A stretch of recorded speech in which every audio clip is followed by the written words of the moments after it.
Hello, TOEFL students. So, in our last class, we started to talk about some skills with connectors.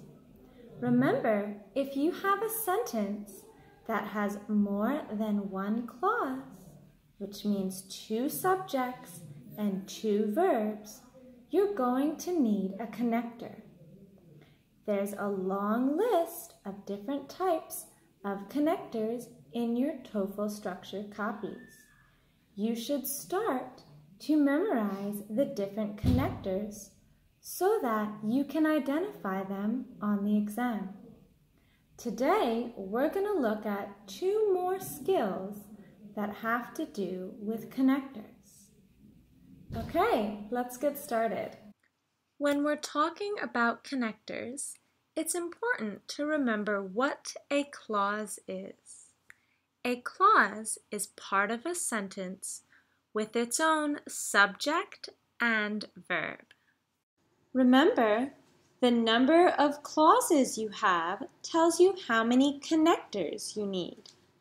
If there's only one clause, you will have 0 connectors. If there are 2 clauses, the sentence will have 1 connector. And if there are 3 clauses, the sentence will have 2 connectors. Skill 7 is about noun clause connectors. A noun clause is a dependent clause that acts like a noun.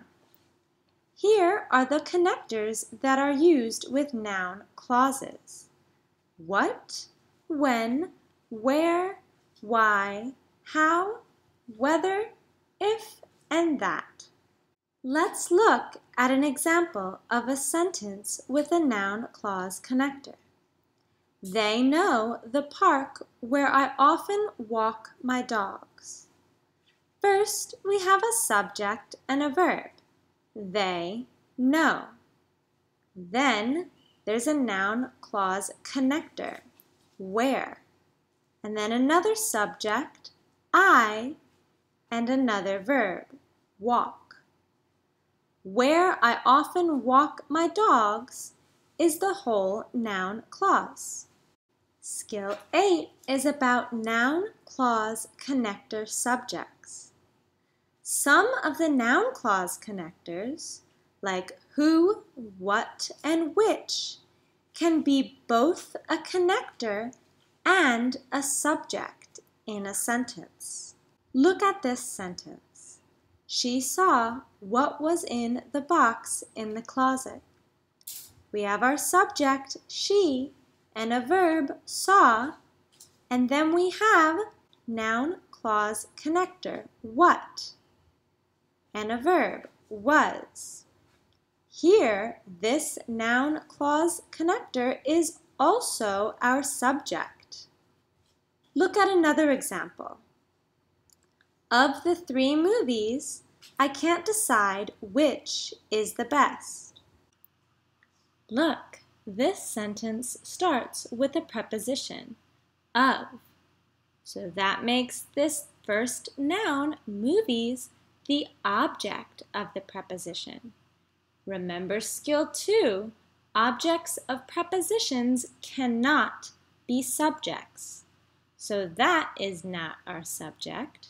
We have a subject here, I, and then a verb, can't decide, and then a noun clause connector, which, and another verb, is. Once again, in this sentence, our noun clause connector is both the connector and the subject for this sentence.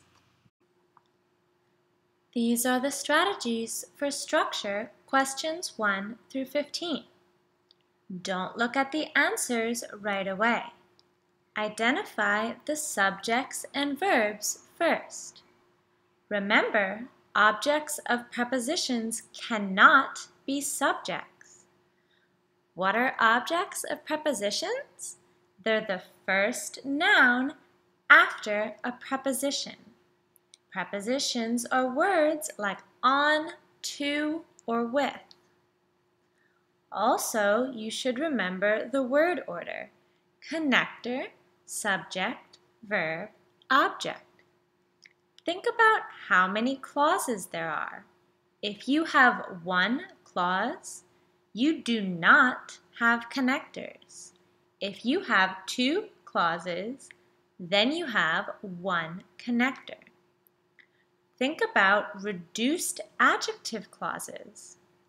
Identify what is missing in the sentence and use this information to eliminate the obviously wrong answers. Now let's practice by looking at 3 examples together. Number 1. Now the first thing that we do on this part of the exam is identify the subjects, verbs, and any connectors. We have a subject, the true story, and a verb. So that means our answer needs a connector, subject, and a verb, or it will have something different. Now we can eliminate any obviously wrong answers. Apple has only a verb, so that is not the answer. Boy has a subject and verb but no connector, so that is not the answer. Dog has what, which is a connector and also can be a subject. But then look, it has a present participle. Remember skill 3? A present participle without the be verb in front of it is an adjective. There's no be verb here, so this is an adjective, not a verb. So that is not the answer.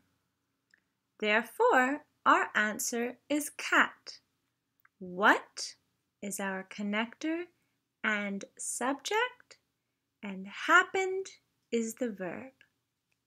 Number 2, we see a connector, that, and then a subject, species, and verb, are becoming.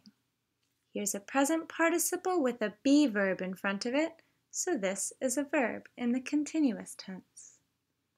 Okay, because we see that connector, we know our answer needs another subject and another verb. Now we can eliminate the obviously wrong answers. Apple does not have a verb. Boy does not have a subject. And dog also does not have a verb. So these cannot be our answers. Therefore, our answer is cat. Bird watchers, a subject, have warned, a verb.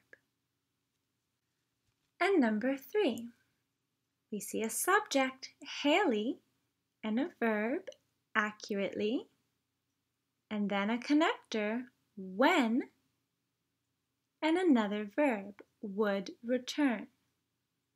So we have one subject, 2 verbs, and a connector.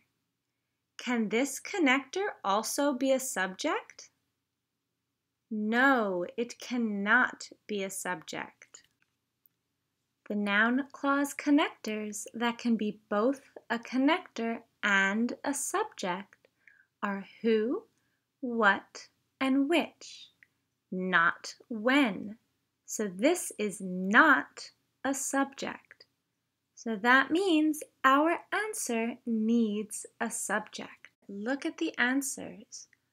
Boy, cat, and dog all have verbs, but we do not need a verb, so they are not the answer. Our answer is apple, the comet, only a subject. Now it's time for you to do the same thing with the rest of the sentences. Remember the noun clause connectors. Try to memorize them, but if you do not remember them, look back on this PowerPoint or in the video. Also, remember that who, what, and which can be both connectors and subjects. As always, if you have any questions or you need some help, send me a message and I'll help you. Good luck!